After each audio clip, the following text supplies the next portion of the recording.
우리 오늘도 옆에 있는 분들하고는 인사만 하셨으면 좋겠습니다. 오늘도 잘 오셨습니다. 예, 잘 오셨습니다. 예, 제가 제 설교 몇 번 들어보셔서 아시겠지만 저는 자꾸 시킵니다. 예, 옆에 있는 사람하고 자꾸 하라고 하니까, 그러니까 이제는 좀 가까이 앉으셔야 됩니다. 너무 멀리 떨어져 계시니까 인사 같지 않고, 그렇죠? 예, 우리 좀 가능하시면 이제 사람도 별로 없고 하니까 앞쪽으로 좀 당겨서, 그리고 좀 가능하면 가운데로 이렇게 모여서 앉아서 우리 같이 한번 기도하고 설교 듣고 우리 예배했으면 좋겠다는 생각이 듭니다. 우리 다시 한번 이제 이번에는 앞뒤로 한번 인사하겠습니다. 오늘도 은혜 많이 받으시기 바랍니다. 인사하겠습니다. 오늘도 은혜 많이 받으시기 바랍니다. 할렐루야, 아멘. 오늘도 하나님께서 우리 은혜를 주십니다. 아멘입니까? 예, 오늘 하나님의 놀라운 기도의 응답이 자리가 있습니다. 아멘입니까? 예, 아멘 한 사람만 응답이 있을지어다. 예, 이거 저 옛날 어르신들한테 배운 겁니다. 지금 아멘 한 사람 말고 이런 거 있잖아요. 옛날에 부흥사 우리 선배 목사님들이 그런 거 많이 하셨는데, 아멘은 힘이 있습니다. 우리가 아멘이라고 할 때 하나님 나도 그렇게 되기를 원합니다. 나도 거기에 동의합니다. 하나님의 말씀이다 깨달아지면 아멘으로 붙잡는 우리 전대중앙교회 성도님들 되시기를 간절히 축복합니다. 오늘 우리가 읽지는 않았지만 본문 2장 11절에 나타나는 이스라엘 자손이라는 표현인데요, 이 이스라엘 자손은 여호수아가 죽은 후에, 그리고 여호수아와 함께 살았던 모든 장로들이 또한 죽은 후에 남은 다음 세대들을 뜻합니다. 그러니까 2장 11절부터는 여호수아가 없고 여호수아와 함께 했던 장로들이 없는 겁니다. 그리고 그들은 그 다음 세대가 어떤 세대가 되었어요? 다른 세대가 되어버렸습니다. 그러니까 다른 세대의 특징은 다름 아닌 하나님을 모르는 겁니다. 그러니까 이렇게 하나님을 모르는 다른 세대가 되어버린 이스라엘은 이제 2장 11절 이후로 배역, 징벌, 회복이라는 이 사이클이죠, 순환의 과정을 계속 반복하는 거예요. 그리고 그 악의 순환 과정이 오늘 우리가 살펴보고 있는 이 2장, 특별히 11절부터 19절까지 자세하게 잘 나타나 있는 것을 보게 됩니다. 다른 세대가 되어버렸습니다. 다른 세대가 되어버린 이스라엘이 모르게 된 하나님, 어떤 분입니까? 그들이 모르고 있는 하나님, 어떤 하나님이에요? 그 하나님은 12절을 보니까요, 이스라엘의 조상 아브라함, 이삭, 야곱을 부르신 분이라네요. 그리고 이집트에서 수백 년간 종살이했던 이스라엘을 구원해서 조상들과 세운 언약의 땅으로 인도한 분이 바로 우리 하나님이십니다. 지금 그들이 밟고 있는 땅에 거하게 된 이유, 그 이유가 되신 분이 바로 누구란 말입니까? 하나님이란 말이에요. 지금 그들이 밟고 있는 땅에 거하게 된 이유가 바로 하나님, 그분이다라는 겁니다. 그런데 그 하나님을 모릅니다. 그러니 자연스럽게 하나님을 버리고 주변 백성들의 신을 쫓아 숭배하게 되는 것이죠. 그런데 사실 우리들의 입장에서 하나님을 버리고 막 우상 숭배를 하는 이스라엘이 이해가 되지를 않습니다. 선뜻 이해가 안 가요.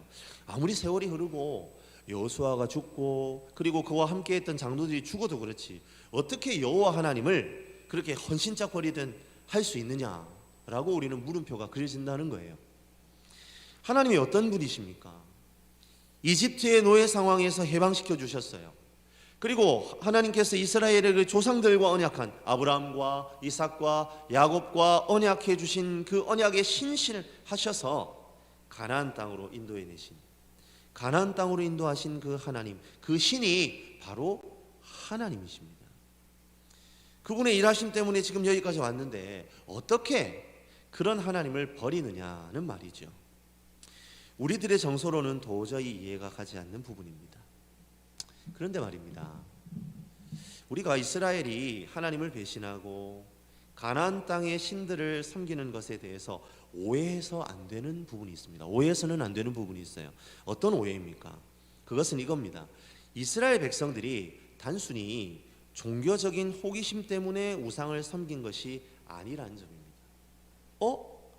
가나안이란 땅에 들어와 보니까 우리는 하나님만 유일한 신이라고 알고 있었는데 바알이랑 아스다롯이랑 이런 신들도 있네. 그런데 이 두 신이 부부래. 신도 결혼을 하나 봐. 신기하다. 한번 섬겨볼까? 이런 호기심에서 우상을 섬긴 게 아니라는 겁니다. 그렇게 생각한다면 오해라는 거예요. 그들이 우상을 섬긴 이유가 있습니다. 그들이 우상을 섬긴 이유는 철저하게 생활과 직결되는 먹고 사는 문제와 연결되어 있었기 때문입니다. 이스라엘 백성들은 원래 목축업을 했던 사람들이잖아요. 그래서 여러분들 창세기 말씀 기억나실지 모르겠지만 마지막 부분에 이제 그 야곱의 가족들이 이집트로 오잖아요. 그러면 이제 요셉이 뭐라고 얘기를 하라고 합니까? 우리는 목축을 하는 사람들이라서 우리 고센이란 땅이 좋으니까 거기에 거하게 해달라, 그렇게 얘기하잖아요. 그러니까 요셉은 나름대로 전략이 있었던 거죠. 이집트의 어떤 그런 우상의 문화에서 이스라엘 백성들이 좀 방어막이 되게 하기 위해서 멀리 떨어뜨려서 고센이라는 지역에 살게 해야 되겠다. 그러니까 오래 전부터 이 사람들은 목축업을 하던 사람들이에요.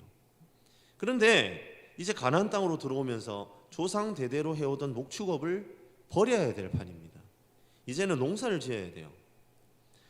당시의 목축업은요, 날씨의 영향을 거의 받지 않습니다. 왜냐하면 비가 오지 않아서 짐승이 먹일 풀이 완전하잖아요. 그럼 어떻게 하면 될까요? 그렇죠. 양들 쪼로로 몰고 풀 있는 데로 옮겨가면 돼요. 하지만 농사는 사정이 다릅니다. 농사는 날씨와 긴밀하게 연결되어 있지 않습니까? 우리도 보면 양력, 달력이 있지만 농사 지으시는 분들은 그거 안 따라가잖아요. 음력, 달력을 따라갑니다. 음력, 달력을 따라가야만 농사가 제대로 되지 않습니까? 그처럼 이 때와 상황을 잘 판단하고 분별하고 그것을 알아야만 농사를 잘 지을 수 있어요. 아무 때나 씨 뿌린다고 해서 열매 열리지 않습니다. 심는 때가 있고 거두는 때가 따로 있잖아요. 그런데 그 때를 놓쳐버리면 농사를 완전히 망쳐버리는 겁니다. 그런데 이스라엘 백성들에게 농사는 낯선 일이에요. 아는 바도 없고 경험도 없고, 그러니까 이 사람들이 가나안 사람들에게 농사 지는 방법을 배우지 않으면 답이 없는 거예요. 그런데 문제는 뭡니까? 이 가나안 족속들이 농사를 짓는 방식이 우상 숭배와 밀접한 관계가 있다는 겁니다. 가나안 족속들이 믿은 신, 풍요의 신 바알, 그리고 그의 아내 격인 아스타롯, 이 여신 아스타롯을 함께 섬기는 절기에 맞추어서 이제 농사가 진행되는 거예요. 즉 우상 숭배와 농사 짓는 절기가 맞물려 있는 겁니다. 그러하기에 이스라엘 백성들은 농사를 짓기 위해서 이 우상 숭배 의식에 참여해야만 가나안 족속의 농사 기술을 얻을 수가 있는 거예요. 이처럼 이스라엘 백성들에게 있어서 바알과 아스타롯을 섬기는 일은 단순히 종교적 호기심의 발로가 아니라 그야말로 현실적인 문제였습니다. 농사를 지으려면 가나안 사람들에게 배워야 했습니다. 그리고 그들의 달력을 따라야 했습니다. 그렇게 가나안의 절기와 달력을 따라가다가 결국 그들의 신과 풍습까지 받아들이게 되었습니다. 사랑하는 성도 여러분, 우리가 당시 이스라엘 사람들의 입장이라면 어떤 선택을 했을까요?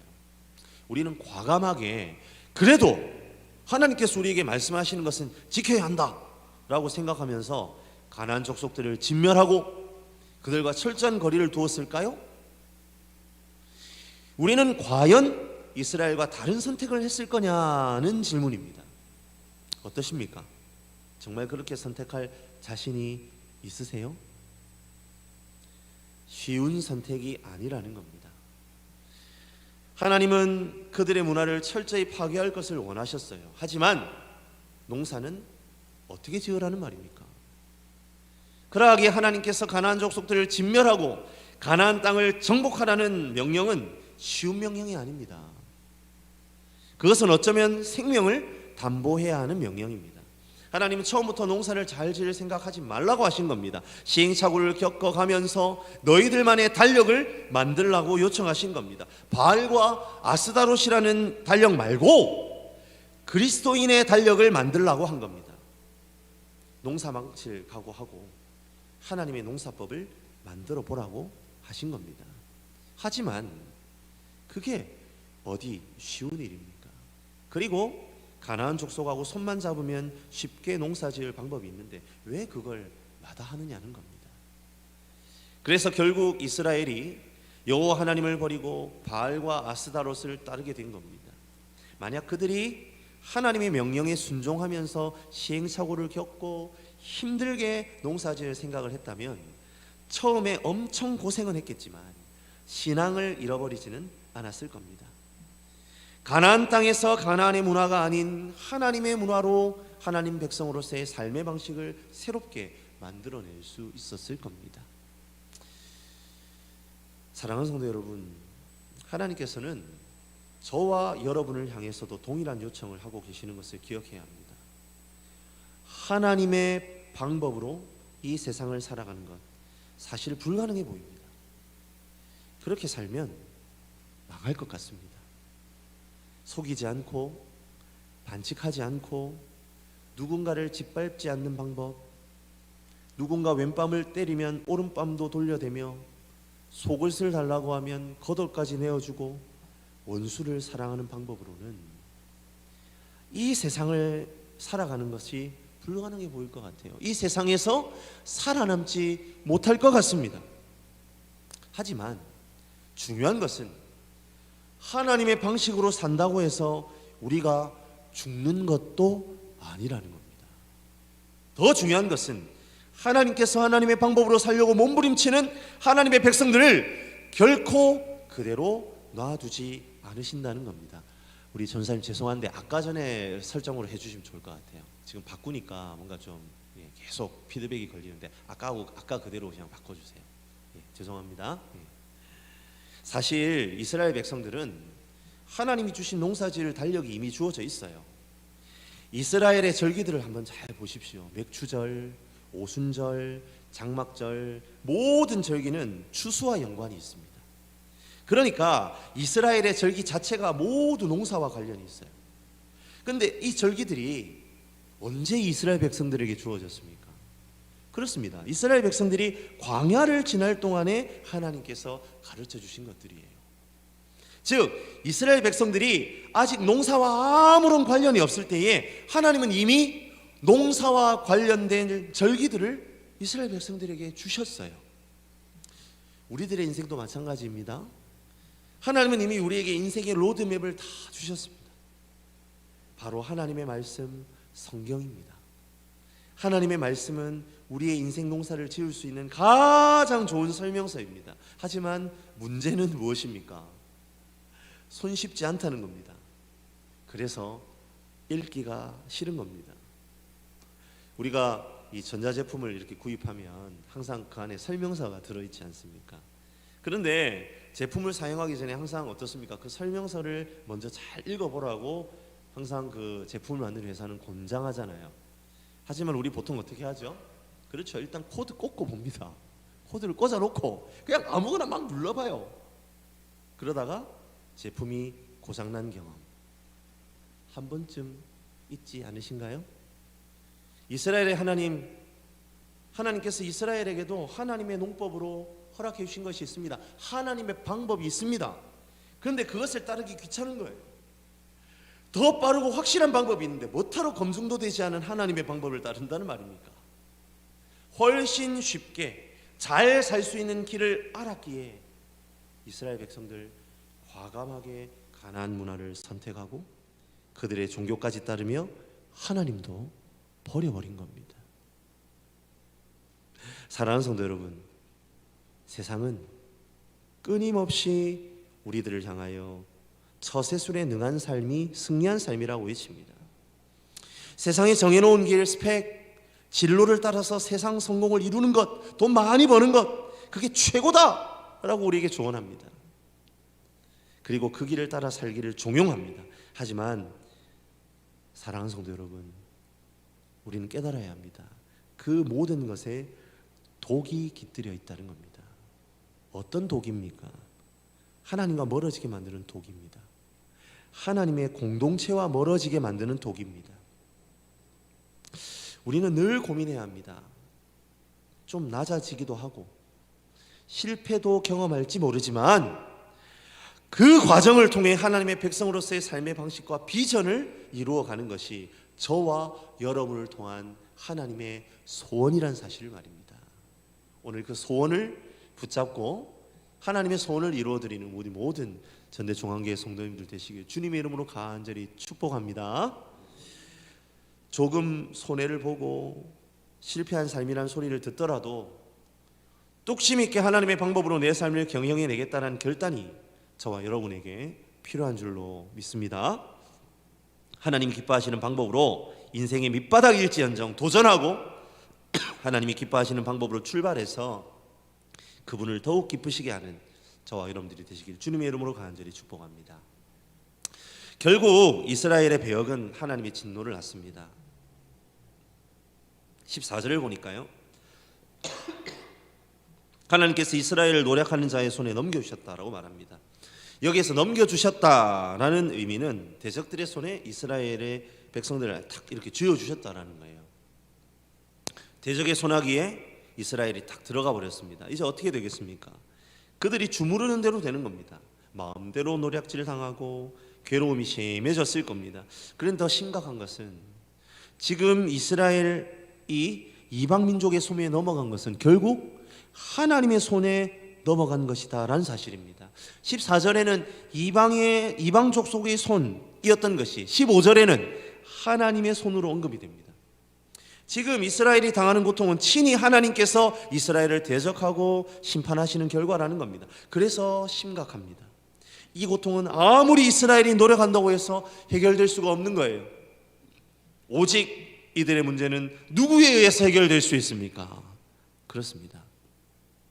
사사를 통해, 이 사사가 하나님이 세우신 사람 아닙니까? 바로 하나님이 세우신 사사를 통해 이것은 해결될 수 있다는 것을 분명히 하고 있습니다. 하나님이 풀어주셔야만 해결되는 고통이라는 거죠. 우리 함께 16절 말씀입니다. 우리 한 목소리로 같이 한번 읽어보겠습니다. 16절입니다. 같이 읽습니다. 여호와께서 사사들을 세우사 노략자의 손에서 그들을 구원하게 하셨으나. 아멘. 물론 하나님께서 사사들을 세우신 것은 18절에 나타난 것처럼 이스라엘 백성들의 부르짖음이 있었기 때문입니다. 하지만 성경은 하나님의 진노에 의한 징계 이후에 이 사사가 세워지는 것을 바로 언급을 하고 있습니다. 어떤 강조점이 있는 겁니까? 그렇죠. 하나님의 편에서 긍휼과 사랑이 인간들의 회개보다 앞선다라는 것을 보여주시는 거예요. 인간의 실수로 하나님의 진노를 사서 멸망의 구렁텅이로 빠지는 인간, 결코 스스로의 선함이나 힘으로 일어날 수 없다는 겁니다. 하나님의 진노로 벌어진 징계는 반드시 하나님께서 풀어주셔야만 가능한 일이라는 겁니다. 그 사실을 오늘 말씀이 분명히 하고 있습니다. 그런데 안타까운 것은 이렇게 하나님께서 손 내미셔서 사사를 세워주셨으면 그 사사를 통해 정신을 차리고 하나님 앞에 서는 모습을 보여야 하는데 이스라엘이 그러지를 못하는 거예요. 우리 17절 말씀도 같이 한번 한 목소리로 읽어볼까요? 17절입니다. 같이 읽습니다. 그들이 그 사사들에게도 순종하지 아니하고 오히려 다른 신들을 따라가 음행하며 그들에게 절하고 여호와의 명령을 순종하던 그들의 조상들이 행하던 길에서 속히 치우쳐 떠나서 그와 같이 행하지 아니하였더라. 하나님을 거역하는 모습이 사사를 거역하는 것으로 드러납니다. 다른 신들을 따라 음행하는 것 여전하고요, 조상들의 순종의 길에서 점점 멀어져만 갑니다. 이스라엘의 상황은 날로 어두워져만 가고 있습니다. 이러한 이스라엘의 배교에 대해 하나님께서는 그들 가운데 이방 민족을 다 몰아내지 않으시고 그대로 두십니다. 그리고 그들의 옆구리에 가시와 같은 역할을 하게 하시는 거죠. 정말 절망적인 상황 아닙니까? 이스라엘은 하나님의 손 안에서 계속 고통을 당합니다. 그리고 이스라엘은 정신을 못 차립니다. 짙은 흑암이 들여온 것 같은 이스라엘의 상황입니다. 하지만 하나님께서는 이러한 비참한 상황 가운데서도 소망을 이야기하고 계시다라는 사실을 우리는 깨달아야 합니다. 우리 22절 말씀, 이 말씀도 같이 한번 한 목소리로 읽어보겠습니다. 22절입니다. 같이 읽습니다. 이는 이스라엘이 그들의 조상들이 지킨 것 같이 나 여호와의 도를 지켜 행하나 아니하나 그들을 시험하려 함이라 하시니라. 아멘. 하나님께서 이방 민족들을 이스라엘 가운데 쫓아내지 않으시고 그들의 옆구리에 가시가 되게 하신 이유를 오늘 뭐라고 얘기하십니까? 그들을 시험하기 위해서라고 말씀하세요. 시험해 본다. 어떤 의미입니까? 저 사람이 마음속에 어떤 게 있는가 그거를 한번 알아본다, 그런 의미 아니겠어요? 시험 공부를 열심히 해서 학교에서 시험을 치면 선생님들은 그 성적을 통해서 뭘 알 수 있습니까? 그렇죠. 그 학생이 공부한 것, 그리고 그 학생이 배운 것이 이 시험을 치르는 학생들의 마음속에 얼마나 남아있는지를 보게 한다라는 겁니다. 그리고 시험의 결과 어떻게 됩니까? 그 시험을 잘 통과하면 더 좋은 것이 보상으로 주어지기 마련인 것 아닌가요? 그렇다면 우리는 깨달을 수 있죠. 하나님께서 이스라엘 백성들 가운데 이방 민족을 다 멸하지 않으시고 남겨두신 것은 이스라엘을 골탕 먹일 목적이 아니라는 거예요. 하나님께서는 여전히 그분의 백성들을 향해 좋은 것을 주기를 원하시는데 그 과정 가운데에 이들을 시험하신다는 겁니다. 하나님께서는 이스라엘 백성들이 가나안 땅에서 삶을 억지로 강요당한 상태로 어쩔 수 없이 그 율법을 지키면서 살아가는 건 아니라 참으로 그 마음 가운데 누리고 기쁜 마음으로 하나님의 계명을 지키며 살아가기를 원하셨던 거예요. 그래서 하나님 이들을 시험해 주십니다.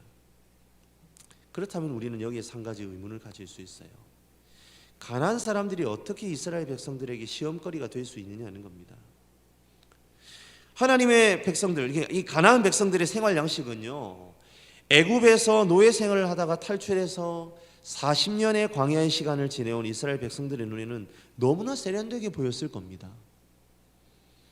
가나안 사람들은 성공적으로 농사짓는 방법을 오랜 시간에 걸쳐서 축적했어요. 그러하기에 소출이 풍성하고 먹고 사는데 아무런 어려움이 없습니다. 당시에 가나안 사람들과 이스라엘 백성들의 삶을 서로 비교해 본다면 시골 사람과 도시 사람 그 차이보다도 훨씬 큰 격차를 보이지 않았겠습니까? 하지만 문제가 있습니다. 이 가나안 사람들의 그 화려해 보이는 것과는 달리 그들의 내면은 썩어 있었다는 겁니다. 마치 최고급 옷과 구두를 차려입고 좋은 집에 살고 좋은 차를 굴리면서 살아가지만 아무런 삶의 의미도 찾지 못하고 정신적 공황 상태에 빠져 있는 것과 비슷합니다. 그렇습니다. 그것이 가나안 족속들이 가지고 있는 모순이었어요. 겉으로 드러난 정치적 풍요로움은 엄청나지만 그 내면은 황폐하고 심히 거덜난 상태에 있는 이들이 바로 가나안 족속입니다. 그러니까 이들이 시험지가 될 수 있는 겁니다.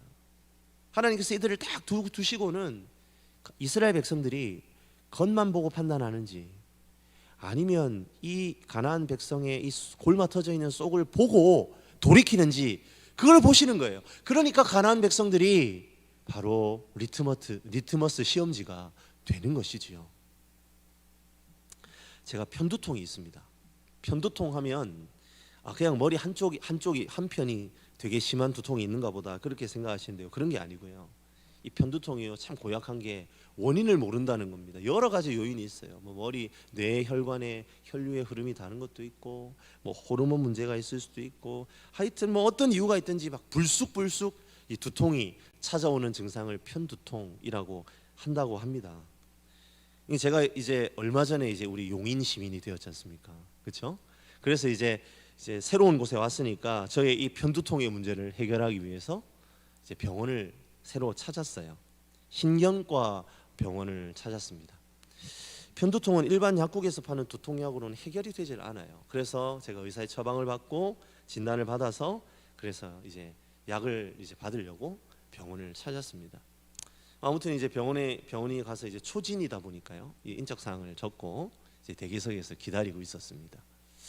그런데 한 중년의 여성이 아들뻘 돼 보이는 남성분과 함께 병원으로 들어오는 거예요. 제가 옷, 가방 이런 게 저게 명품이고 저 그런 거 잘 모르거든요. 그런데 언뜻 봐도 입성이 대단합니다.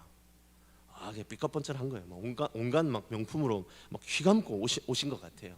그리고 말투도 얼마나 엘레강스 하신지. 그런데 그분도 처음 오셨는지 안내데스크에서 이제 간호사하고 이런저런 이야기를 나누는데 저도 이제 제가 의도치 않게 듣게 되었습니다. 무슨 일로 오셨어요? 예, 제가 알코올 문제가 좀 있어서 정신과 치료를 받고 있는데 두통도 너무 심해서 신경과에 가보라고 해서 소개받아서 왔어요. 제가 그 이야기를 듣는데 그분 곁에 두른 모든 휘황찬란히 보이는 것들이 얼마나 초라하게 느껴졌는지 모릅니다. 이 내면의 공허함을 감추려고 저렇게 막 명품으로 휘감았구나. 참 안 됐다. 그런 생각이 마음에 막 저절로 막 일어나더라고요. 이스라엘 백성들은 가나안 사람들의 겉모습 속에 감추어진 모순을 보아야 했습니다. 하나님의 테스트를 통과해야 했습니다. 물질적으로는 잘 사는 것, 그것이 결코 행복한 게 아니구나. 그것 동경하면서 살아가는 것 정말 말이 안 되는 일이구나 깨닫고 하나님께 돌이켜야 했어요. 우리도 그런 경험할 때가 있지 않습니까? 이웃집에 누가 차를 바꿨다더라, 누가 전세에서 자가로 갈아탔다더라. 그 사람 얼마나 행복할까 이렇게 생각해요. 그런데 막상 그렇게 물질적으로 여유를 가지고 있는 사람들이 사는 집에 초대받아서 가게 되면 다 그런 것은 아니지만 어쩔 때는 싸늘한 냉기가 흐를 때가 있지 않습니까?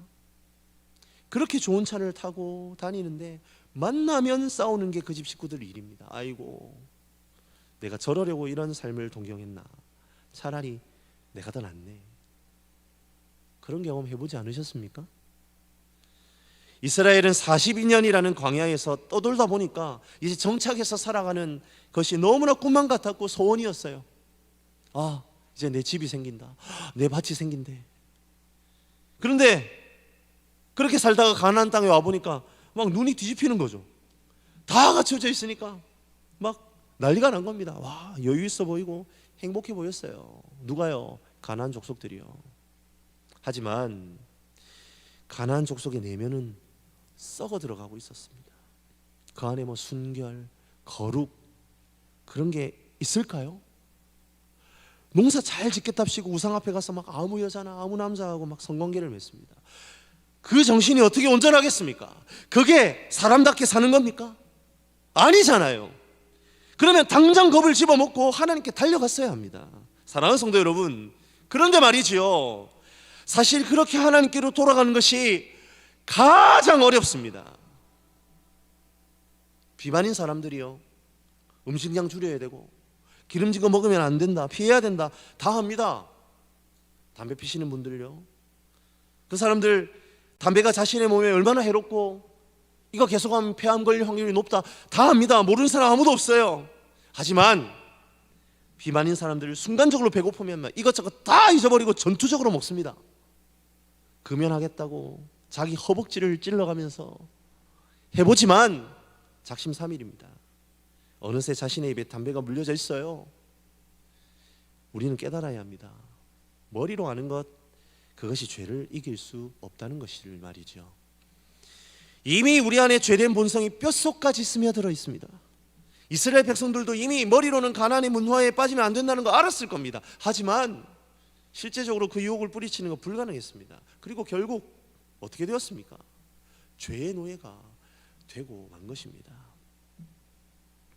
마태복음 5장 4절을 보시면 애통하는 자는 복이 있나니 이렇게 예수님께서 말씀하세요. 애통함 무엇입니까? 자신의 죄성에 대해 깨달은 나머지 너무 실망하고 절망하여 분노와 혐오감을 느끼는 것, 그게 애통입니다. 자기 죄에 대해서 구역질이 날 정도로 혐오감이 생기지 않는 한 우리는 죄를 따라가게 되어 있습니다. 그러하기에 하나님께서는 이방 족속들을 이스라엘 백성의 시험거리로 삼으신 거예요. 가나안의 문화를 그렇게 비참한 것으로 보고 다시 하나님의 은혜로 돌이키느냐, 아니면 그대로 굴복하여 죄의 노예로 사느냐의 기로에 이스라엘 백성들이 놓인 겁니다. 그 결과 실패지요. 돌이키지 못했습니다. 사랑하는 성도 여러분, 저와 여러분에게도 하나님은 이스라엘 백성들을 시험하셨듯이 우리의 앞에 세상을 두고 우리를 다루어 보십니다. 말씀을 통해 철저하게 깨달아야 합니다. 우리는 절대로 두 가지를 다 가질 수 없습니다. 세상과 하나님의 은혜 중 한 가지를 택해야 합니다. 그것이 바로 우리가 소유해야 할 믿음입니다. 이 세상에 겉으로 웃는 것 같지만 속아서는 안 됩니다. 그 웃음 이면에 있는 증오와 거짓 교만을 간파해야 합니다. 사람은 두 주인을 섬길 수 없어요. 하나를 사랑하면 하나를 미워하게 되어 있습니다. 우리가 하나님을 사랑하면 세상의 것에 대해 미련이 없어집니다. 하지만 반대로 우리가 세상에 대한 것을 미련에 두고 사랑하면 하나님의 은혜를 미워하게 됩니다. 하나님의 은혜가 아니면 아무것도 할 수 없는 사람이 하나님의 은혜 안에 계속 머물게 되는 것이지요. 다시 한번 기억합시다. 가장 좋은 것은 누구에게 있습니까?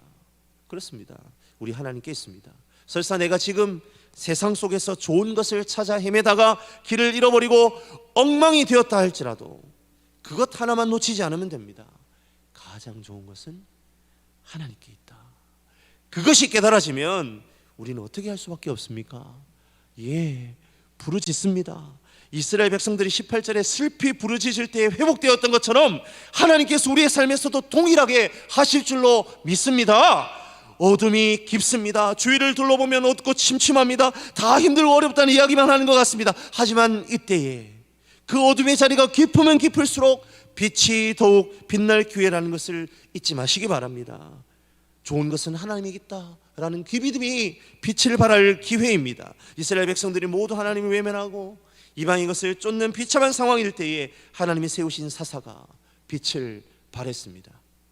그들은 대단한 사람들이 아니었어요. 무명한 평범한 사람들이었습니다. 오른손을 쓰지 못해서 왼손잡이로 살아야 하는 사람, 당시에는 사람 취급도 받지 못하던 여자와 서자와 같은 사회에서 인정받지 못하는 사람들, 하나님은 그들을 사용하셔서 부르짖는 이스라엘 백성들을 회복시켜 주셨습니다.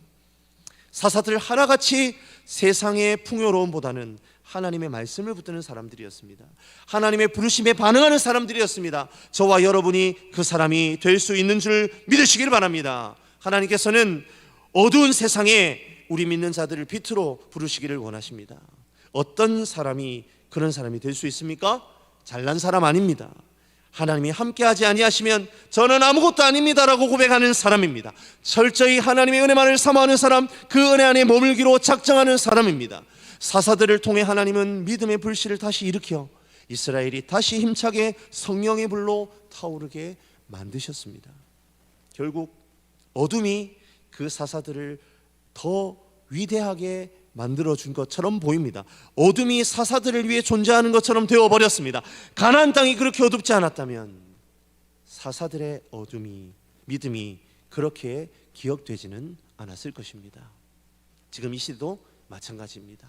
저와 여러분이 이 어둠의 시대를 세상의 방법이 아닌 믿음의 방법으로 오직 성령 충만함으로 살아내겠다 결단할 때에 저와 여러분은 더욱 빛나는 삶을 살아가게 될 줄로 믿습니다.